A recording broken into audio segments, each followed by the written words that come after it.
Welcome to प्रतिबिंब academy. Hello friends, मैं निधि सोनी स्वागत करती हूँ एक बार फिर से आप सभी का प्रतिबिंब एकेडमी में। तो जैसा कि आप सभी जानते हैं कि आज हम अपने साथ एक नया टॉपिक लेकर आए हैं। वो टॉपिक क्या है ये हम देखते हैं। आज का हमारा जो टॉपिक है वो है प्रोनाउन। ठीक है, जैसे कि मैंने आपको अपनी हर एक क्लास स्टार्ट करने से पहले बताया है कि जब भी आप किसी नए टॉपिक को पढ़ते हो तो आपको सबसे ज्यादा इंपॉर्टेंट जो दो क्वेश्चन आपके दिमाग में होने ही चाहिए वो है पहला कि ये कि आखिर जो टॉपिक आप पढ़ रहे हो उसका मतलब क्या है, और दूसरा ये कि आखिर जो टॉपिक आप पढ़ रहे हो वो पढ़ क्यों रहे हो, उसका यूज क्या है, उसका इम्पोर्टेंस क्या है। ये दो चीजें जब तक आपको पता नहीं चलेंगी तब तक आपको किसी भी टॉपिक में इंटरेस्ट आना पॉसिबल ही नहीं है। ठीक है, तो सबसे पहले तो आपको जानना होगा कि आप जो टॉपिक पढ़ रहे हो उस टॉपिक का मतलब क्या है, और दूसरा ये कि आप जो टॉपिक पढ़ रहे हो उस टॉपिक को पढ़ने से आपका क्या फायदा है। ठीक है, पहले हमें जानना पड़ेगा कि इस टॉपिक का मतलब क्या है। तो इस टॉपिक का जो मतलब है, इस टॉपिक का नाम क्या है? प्रोनाउन। ठीक है, प्रोनाउन को हिंदी में कहा जाता है सर्वनाम। ठीक है, लेकिन आपको हिंदी में नहीं पढ़ना है, आपको इसको इंग्लिश में ही पढ़ना है। That is known as pronoun. ठीक है, अब प्रोनाउन को हम प्रोनाउन का मतलब क्या है एक्चुअली, जब मैं आपको एक एग्जांपल से बताती हूँ। ठीक है, तो आपके दोनों क्वेश्चन के आंसर आपको इसी में मिल जाएंगे।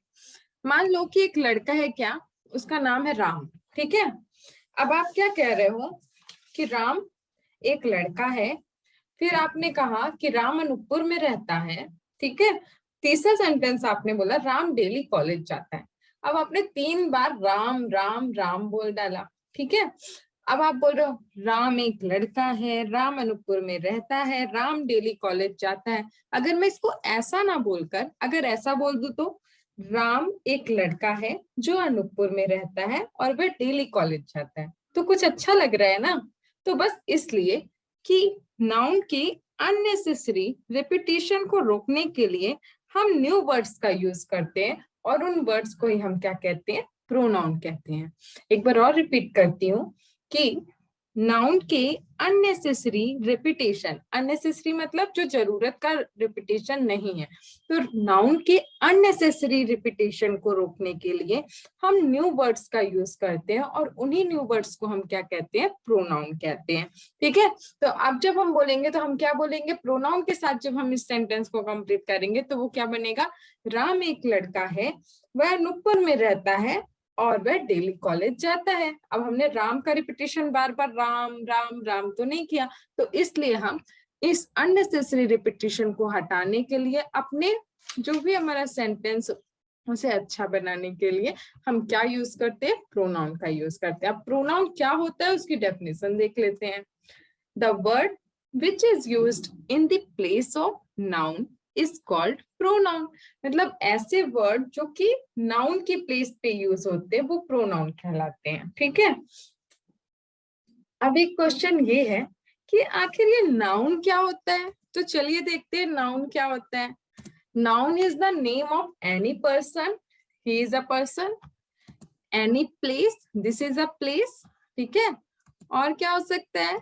Noun is the name of any animals और एनी थिंग्स।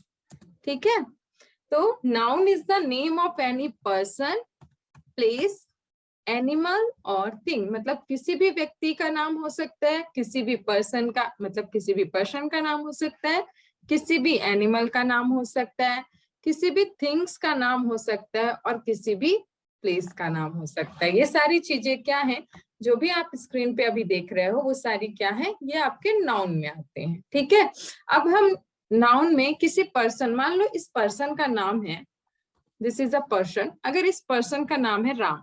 ठीक है, अब हम बोल रहे हैं कि राम खड़ा हुआ है। ठीक है, अब हमको ये नहीं बोलना है अगर कि ये राम खड़ा हुआ है, हमको इसका नाम पता ही नहीं है, तो हम क्या बोलेंगे? इस टाइम पे हमको कोई वर्ड तो चाहिए जिसके थ्रू हम इसको रिप्रेजेंट कर सके। तो यहाँ पे हम बोलेंगे यह खड़ा है, यह खड़ा है। और अगर हमको बोलना है राम एक लड़का है, मतलब ये एक लड़का है, तो हम क्या बोल देंगे? यह एक लड़का है। ठीक है, यहाँ पे हम क्या राम की जगह पे यह यूज कर रहे हैं, या वह एक लड़का है, ही इज अ बॉय। तो यहाँ पे क्या हो जाएगा हमारा? नाउन की प्लेस में मतलब राम की जगह पे हम क्या यूज कर देंगे? वह या यह। तो ये हो जाएगा हमारा प्रोनाउन। ठीक है, तो ये हो गया आपके नाउन, और इन्हीं को रिप्रेजेंट करने के लिए हम क्या यूज करते हैं, अदर वर्ड्स। उन अदर वर्ड्स को क्या बोला जाता है, प्रोनाउन। ठीक है, अब नेक्स्ट है हमारा कि आखिर हमें पता चल गया अब कि हम प्रोनाउन पढ़ क्यों रहे हैं और हमारे प्रोनाउन की डेफिनेशन क्या होती है। नेक्स्ट है हमारा कि टाइप्स ऑफ प्रोनाउन क्या क्या होते हैं। ठीक है,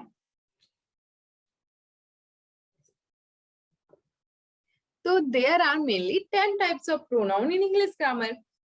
इंग्लिश ग्रामर में जो हम मेनली टाइप्स पढ़ते हैं प्रोनाउन के, वो कितने होते हैं, वो टोटल 10 होते हैं। कौन कौन से, पहला है आपका पर्सनल प्रोनाउन, दूसरा क्या है, रिफ्लेक्टिव प्रोनाउन, तीसरा demonstrative pronoun, fourth one is indefinite pronoun, next one is distributive pronoun, next one is relative pronoun, seventh is interrogative pronoun, eighth is reciprocal pronoun, ninth one is exclamatory pronoun, and the last one is impersonal pronoun. ये आपके क्या है, ये 10 pronoun है आपके। ठीक है, personal pronoun, reflective pronoun, demonstrative pronoun, indefinite pronoun, distributive pronoun, relative pronoun, interrogative pronoun, reciprocal pronoun, exclamatory pronoun and impersonal pronoun. आपको इन 10 टाइप्स को एकदम अच्छे से रिवाइज करना है।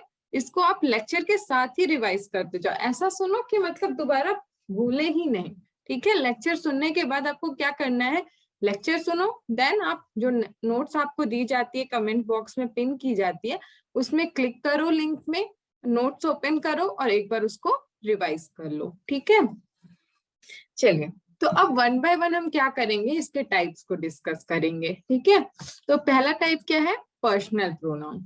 पर्सनल प्रोनाउन क्या होता है, पर्सनल प्रोनाउन ऑलवेज किसकी बात करता है, पर्सन की बात करता है। ठीक है, पर्सनल का मतलब है, personal pronoun that means the pronoun which talks about the person. ठीक है, जो हमेशा किसकी बात करेगा, पर्सन की बात करेगा। पर्सन कौन होंगे, person can be a speaker, can be a listener और एनी थर्ड पर्सन। ठीक है, अब स्पीकर क्या होता है, लिसनर क्या होता है और थर्ड पर्सन क्या होता है। तो देखो, स्पीकर क्या होता है, जो पर्सन बोलता है, पर्सन हु स्पीक्स मतलब जो बोल रहा है, और उसी को हम क्या कहते हैं, फर्स्ट पर्सन। लिसनर क्या होता है, पर्सन हु लिसन मतलब कि जो सुन रहा है, और जो सुन रहा होता है उसे हम क्या बोलते हैं, सेकंड पर्सन। थर्ड पर्सन क्या होता है, जिसके बारे में हम बात कर रहे होते हैं, उसे क्या बोलते हैं, थर्ड पर्सन या थर्ड पार्टी। देखिए, जब मान लो जैसे एक क्लास है, वहां पे मैं एक टीचर हूँ, आप लोग क्या हो, वहां पे स्टूडेंट हो, तो इस जिस टाइम पे मैं बोल रही हूँ और आप लोग सुन रहे हो, तो मैं क्या हुई, स्पीकर हुई। आप लोग सुन रहे हो मतलब आप लोग हुए लिसनर, और जिसके बारे में हम लोग बात कर रहे हैं वो क्या हो गए, वो लोग हो गए थर्ड पर्सन, मतलब कि जिसके बारे में हम बात कर रहे हैं। एक टेबल आपके लिए दी हुई है, आप इसे याद कर लीजिएगा। फर्स्ट पर्सन क्या होते हैं, स्पीकर होते हैं, और उसके लिए हम कौन कौन से वर्ड यूज करते हैं, I and we. Second person जो कि लिसनर होते हैं, उसके लिए हम जो वर्ड यूज करते हैं वो होता है यू। थर्ड पर्सन जो होते हैं, तो थर्ड पार्टी जिसके बारे में बात हो रही होती है, उसके लिए हम वर्ड यूज करते हैं ही, सी, इट एंड दे। चलिए, तो हमारा जो नेक्स्ट टॉपिक है, मींस नेक्स्ट टाइप है, वो है रिफ्लेक्टिव प्रोनाउन। रिफ्लेक्टिव प्रोनाउन का मतलब क्या हुआ, जो रिफ्लेक्ट कर रही हो। रिफ्लेक्ट मतलब जो हमारा आईना होता है ना, आईना तो सबको पता है, आईना क्या करता है, जब आईने के पास कभी ना आप सन की जो रेज आती हैं, कभी आईने के पास लेकर जाना, तो क्या होगा, उसमें से वो रेस को रिफ्लेक्ट करेगी। मतलब सूर्य की किरणें जब भी आप मिरर में लगाते हैं, मिरर के सामने लाते हैं, तो वो हमेशा क्या करता है, उसको रिफ्लेक्ट करता है। उसी तरह रिफ्लेक्टिव प्रोनाउन होता है, जो हमेशा ये बताता है, अगर उसने किसी भी पर्सन ने कोई काम किया है तो वो बताएगा कि हाँ मैंने ही ये काम किया है। ठीक है, my self doing this work, जो भी है। ठीक है, तो मतलब इसकी डेफिनेशन क्या होगी आपकी, if a person does some work, मतलब अगर किसी भी पर्सन ने कोई काम किया है और वो रिप्रेजेंट करता है उस काम को सेल्फ के थ्रू। ठीक है, कि yes this work is done by my self या योर सेल्फ या और अलग। तो मतलब जब भी कोई पर्सन कोई काम कर रहा है, ठीक है, और उस काम को वो सेल्फ के थ्रू रिप्रेजेंट करता है, तो उस टाइम पे इसे हम क्या बोलते हैं, रिफ्लेक्टिव प्रोनाउन। इसी को रिफ्लेक्सिव प्रोनाउन भी कहते हैं, रिफ्लेक्टिव प्रोनाउन भी कहते हैं, ठीक है। एग्जाम्पल क्या हो जाएंगे आपके, myself, yourself, ourself, etcetera.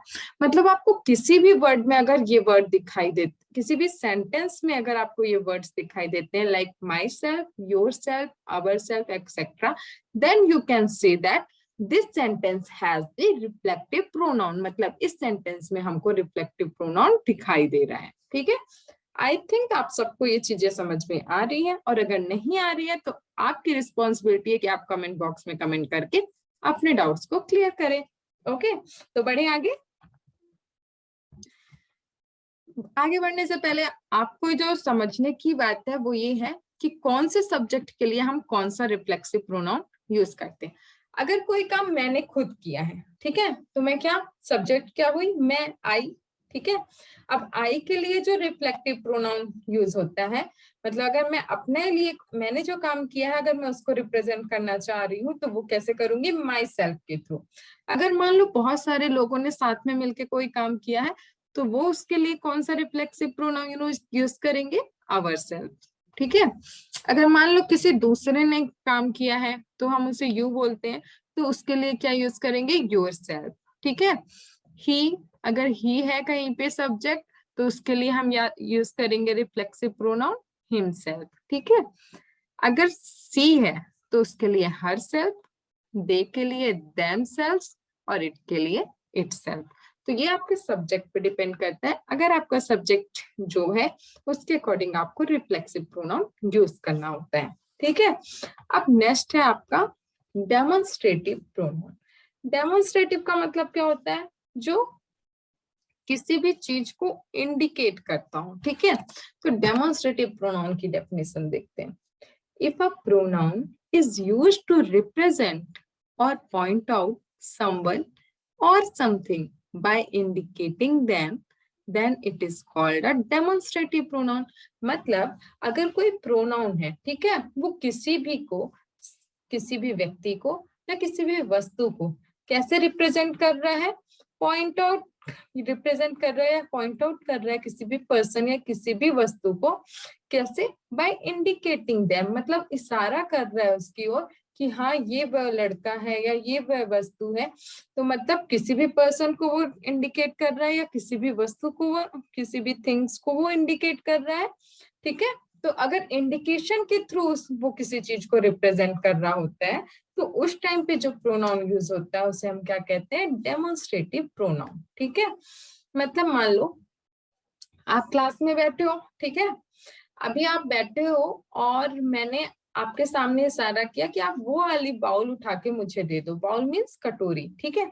मैंने बोला आप वो वाली बाउल उठा के मुझे दे दो, तो आपको पता चल गया ना अभी कि मतलब मैं कौन सी बाउल की बात कर रही हूँ, क्योंकि आप देख रहे हो।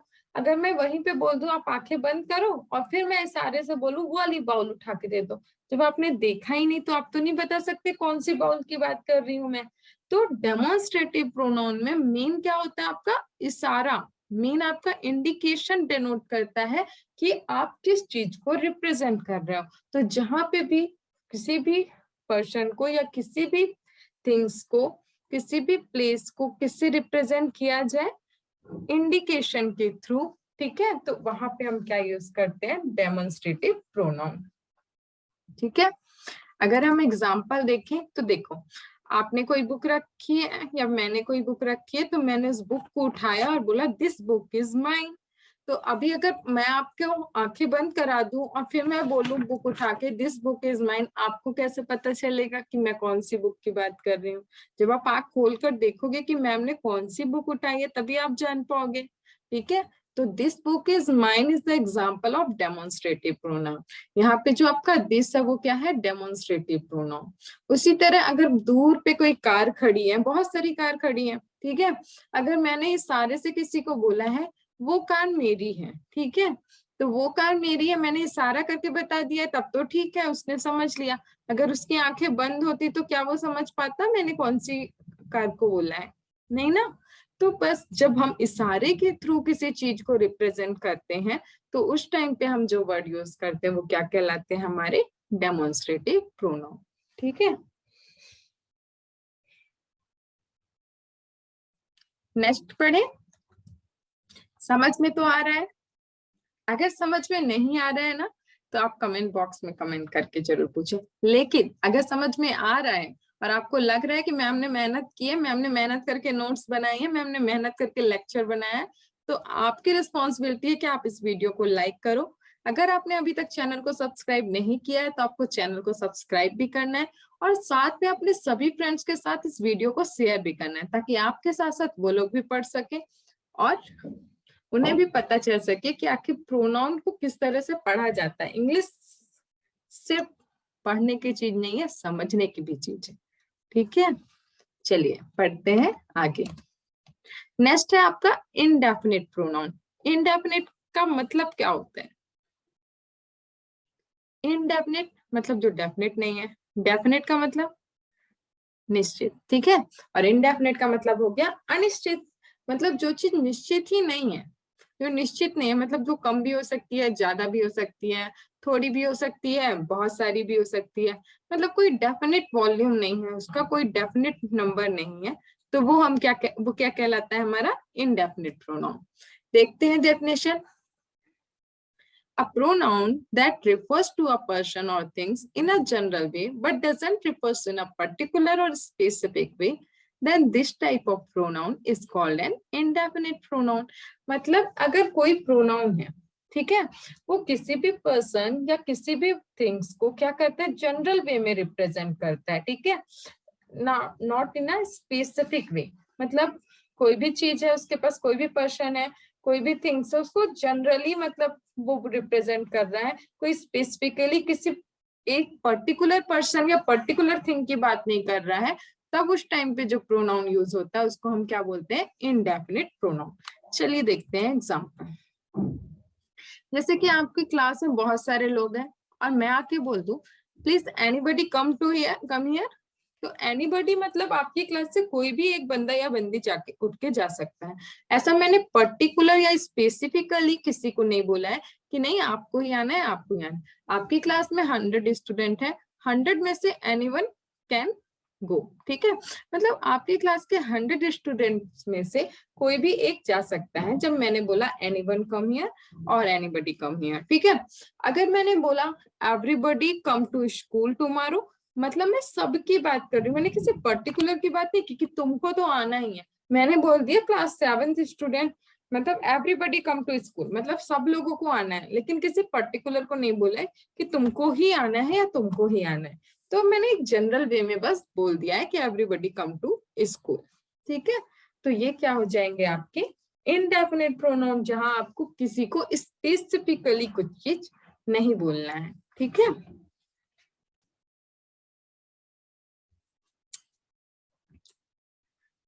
नेक्स्ट पढ़े। नेक्स्ट है आपका डिस्ट्रीब्यूटिव प्रोनाउन। डिस्ट्रीब्यूटिव प्रोनाउन क्या होता है? डिस्ट्रीब्यूटिव मतलब कोई भी चीज है उसको आपको क्या करना है, डिस्ट्रीब्यूट कर देना है। डिस्ट्रीब्यूट करने में क्या होती है, चीजें अलग अलग हो जाती हैं, ग्रुप नहीं रहता है, वो सिंगल सिंगल हो जाती हैं। तो बस जब हम सिंगल चीजों की बात करेंगे तो डिस्ट्रीब्यूटिव प्रोनाउन हो जाएगा। चलिए देखते हैं definition. The pronoun which refers to person और things one at a time is called distributive pronoun. मतलब जब भी आप किसी भी पर्सन या किसी भी थिंग्स की बात कर रहे हो, लेकिन एक टाइम पे एक ही पर्सन या एक ही वस्तु की बात कर रहे हैं, तो उस टाइम पे जो प्रोनाउन यूज होगा वो हो जाएगा डिस्ट्रीब्यूटिव प्रोनाउन। जैसे कि मान लो मैं आपकी क्लास में आ रही हूँ, मैंने बोला आई नीड आइदर पेन और पेंसिल, मुझे एक पेन या एक पेंसिल की जरूरत है, दोनों की जरूरत नहीं है, या तो मुझे एक पेन दे दो या तो मुझे एक पेंसिल दे दो। ठीक है, तो इस टाइम पे मैं क्या यूज कर रही हूँ, आइदर। आइदर का मतलब है या तो मुझे पेन दे दो या तो मुझे पेंसिल दे दो, आइदर पेन और पेंसिल। तो यहाँ पे आइदर का यूज हुआ है, तो आइदर क्या बता रहा है कि मुझे सिंगल चीज ही चाहिए, तो आइदर क्या हो जाएगा, डिस्ट्रीब्यूटिव प्रोनाउन। ठीक है, अब जब हम ये सब क्या करते हैं इसमें एक ही चीज की बात करते हैं ना, इसीलिए क्या होता है, ये वाले जो डिस्ट्रीब्यूटिव प्रोनाउन होते हैं वो ऑलवेज क्या होते हैं, सिंगुलर होते हैं। सिंगुलर मतलब एक वचन में, ठीक है। इसके एग्जाम्पल हैं आपके ईच, आइदर, एनी और एनीवन, ठीक है। ईच का मतलब क्या होता है, प्रत्येक। आइदर का मतलब या तो ये या तो ये, आइदर पेन और पेंसिल। एनी का मतलब कोई भी, और एनीवन का मतलब कोई एक, ठीक है। तो ये सारे क्या है, सिंगुलर है। नेक्स्ट है आपका रिलेटिव प्रोनाउन। रिलेटिव मतलब क्या होता है, tell me what is the meaning of relative.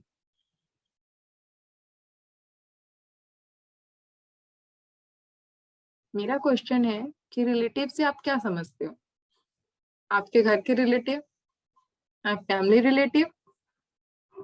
Relative मतलब जो आपके साथ रिलेशन रखते हैं, ठीक है। तो उसी तरह रिलेटिव प्रोनाउन का मतलब क्या होगा, वो प्रोनाउन जो नाउन के साथ रिलेशन बनाती है, ठीक है। रिलेटिव मतलब जो आपके रिलेशन में आते हैं, मतलब आपके साथ जो संबंध रखते हैं। और रिलेटिव प्रोनाउन का मतलब हुआ वो प्रोनाउन जो नाउन के साथ संबंध रखती है। चलिए देखते हैं definition. A pronoun which shows the relation of a noun is known as relative pronoun. मतलब वो प्रोनाउन जो क्या करती है, नाउन के साथ रिलेशन शो करती है, उसे हम क्या कहते हैं, रिलेटिव प्रोनाउन कहते हैं, ठीक है। किसके साथ रिलेशन बनाएगी, नाउन के साथ।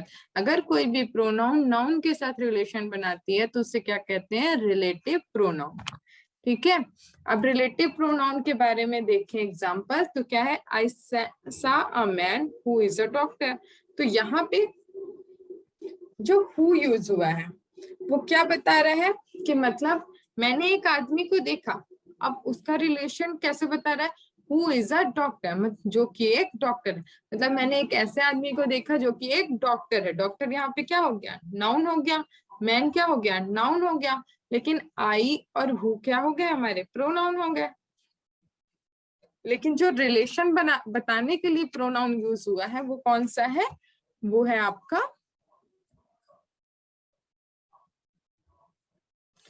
हु, ठीक है। आई सा अ मैन, मैंने एक आदमी को देखा। वो क्या है, वो डॉक्टर है। और ये वो डॉक्टर है, ये कौन बता रहा है, ये बता रहा है हु। तो यहाँ पे जो आपका हु हुआ वो क्या हुआ, वो आपका हो गया रिलेटिव प्रोनाउन, ठीक है। नेक्स्ट है आपका,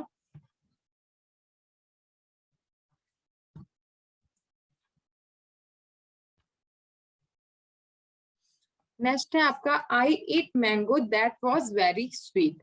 मतलब यहाँ पे आपने क्या बताया कि मैंने एक मैंगो खाया था, अब वो स्वीट था। ये किसने बताया, यहाँ पे किसने बताया है, दैट ने, ठीक है। किसने बता दिया है, दैट ने, ठीक है। I went to school, I where I found my best friend. मतलब मैं एक स्कूल गया या गई जहाँ पे मैंने क्या पाया, अपना बेस्ट फ्रेंड पाया। तो ये किसने क्या बता रहा है, जहां, जहां किसने बताया, वेयर। यहाँ पे वेयर का मतलब क्या है, वेयर रिलेशन बता रहा है कि जब मैं स्कूल गया मेरा बेस्ट फ्रेंड मुझे कहाँ मिला, जब मैं स्कूल गया, या जब मैं स्कूल गई तब मुझे मेरी बेस्ट फ्रेंड मिली। ये कौन बता रहा है, where. Yes I met him when I am at Bhopal. मतलब कि मैंने, हाँ मैं उससे मिली, कब मिली, ये कौन बता रहा है, व्हेन। व्हेन बता रहा है कि जब मैं भोपाल में थी तब मैं मिली, ठीक है। मैं कब, बेस्ट फ्रेंड मुझे कहाँ मिला, जब मैं स्कूल गई, ठीक है। मैंगो कैसा था, मैंगो मीठा था, स्वीट था, ये कौन बता रहा है, that. I saw a man who is a doctor. उसने एक आदमी को देखा, वो डॉक्टर है, वो किसने बताया, हु ने। तो यहाँ पे हु, दैट, वेयर और व्हेन, ये क्या हो गए आपके, ये हो गए आपके, क्या हो गए, ये आपके हो गए रिलेटिव प्रोनाउन, ठीक है। नेक्स्ट बढ़े आगे।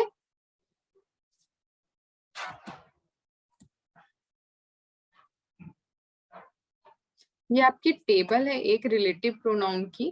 जैसे कि पर्सन के लिए जो रिलेटिव प्रोनाउन यूज होता है वो होता है हु। अगर किसी प्लेस के लिए रिलेटिव प्रोनाउन यूज करना है तो हम यूज करते हैं वेयर। अगर किसी थिंग्स के लिए रिलेटिव प्रोनाउन यूज करना है तो हम यूज करते हैं दैट। और किसी टाइम के लिए अगर रिलेटिव प्रोनाउन यूज करना है तो हम यूज करते हैं व्हेन, ठीक है। नेक्स्ट बात करते हैं इंटेरोगेटिव प्रोनाउन। आपने इंटेरोगेटिव बहुत बार सुन रखा है, तो आप बताएं मुझे कि इंटेरोगेटिव का मतलब क्या होता है।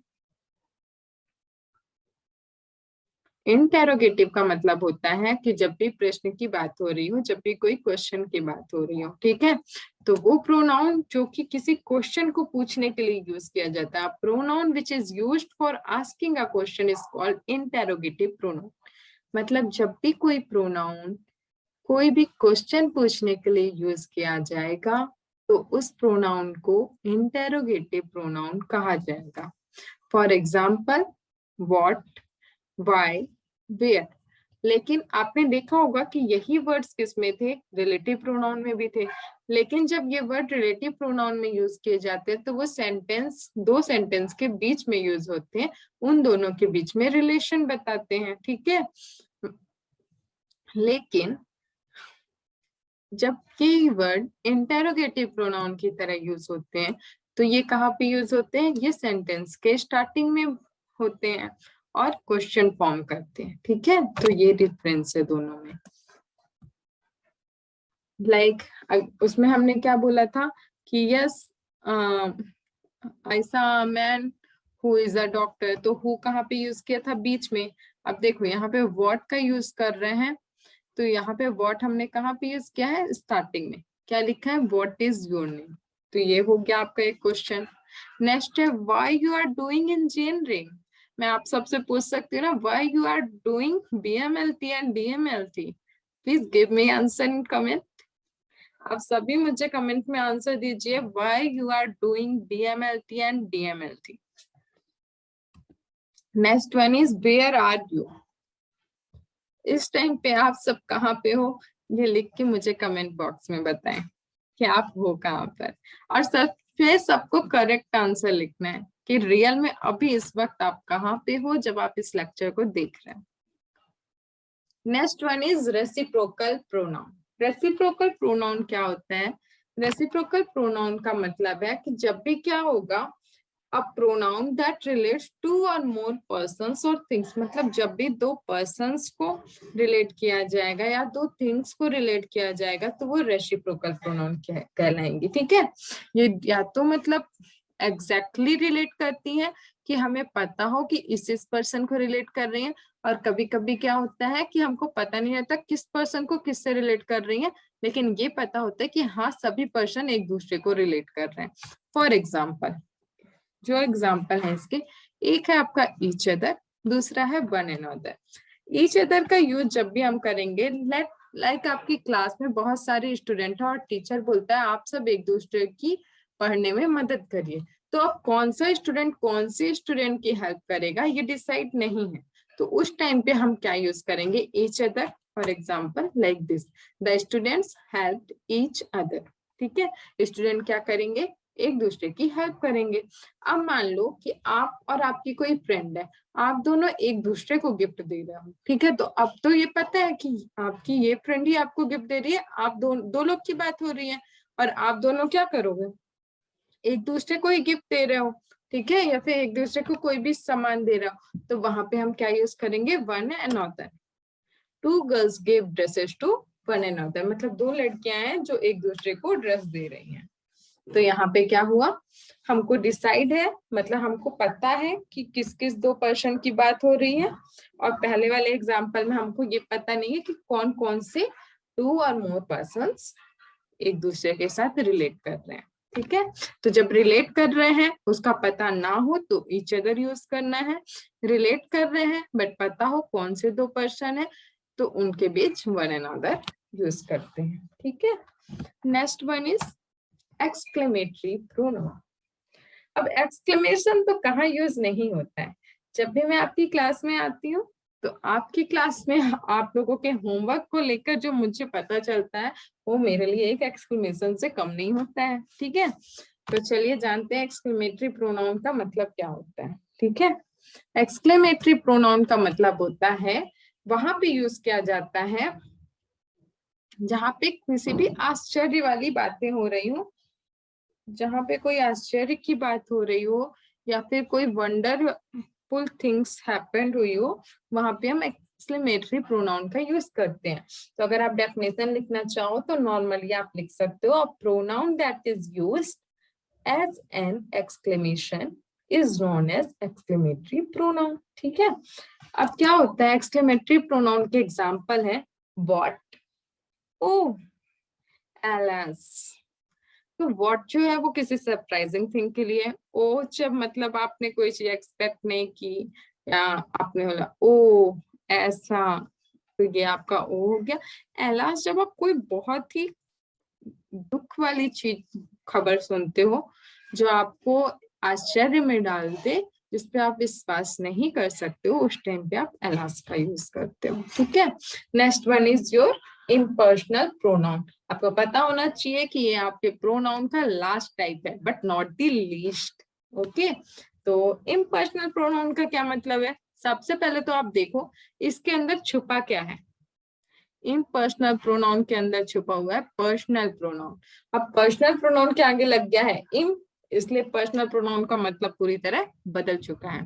ठीक है, आपकी डेफिनेशन क्या है, this pronoun always talks about a non living things. ठीक है, पर्सनल प्रोनाउन किसकी बात करता है, हमेशा पर्सन की। अब इसके आगे क्या लगा है, इम्पर्सनल, मतलब कि ये पर्सनल प्रोनाउन का बिल्कुल अपोजिट होगा, ये पर्सन की बात तो करेगा ही नहीं। ठीक है, तो अगर इसकी फॉर्मल डेफिनेशन देखी जाए तो क्या होगी, this pronoun always talks about the non living things and never talks about the persons, that's why it is also called opposite of personal pronoun. ठीक है, अब पर्सनल प्रोनाउन जो है, सॉरी इम्पर्सनल प्रोनाउन जो है वो हमेशा नॉन लिविंग थिंग्स की बात करेगा। ठीक है, हमेशा वस्तुओं की बात करेगा, हमेशा ऐसी चीजों की जिनमें जान नहीं होती है, जो जीवित नहीं होती है। साथ ही साथ ये कभी भी पर्सन की बात नहीं करेगा। ठीक है, इसलिए इसको अपोजिट ऑफ पर्सनल प्रोनाउन कहा जाता है। अब इसके एग्जाम्पल में हम इम्पर्सनल प्रोनाउन के एग्जाम्पल में क्या आएगा आपका इट। इट का यूज हमेशा हम इम्पर्सनल प्रोनाउन को रिप्रेजेंट करने के लिए करते हैं। ठीक है, तो ये हुआ आपका आज का प्रोनाउन और उसके सारे टाइप्स। बट नो गाइस, आपके लिए इससे भी और कुछ ज्यादा है, some question for you all.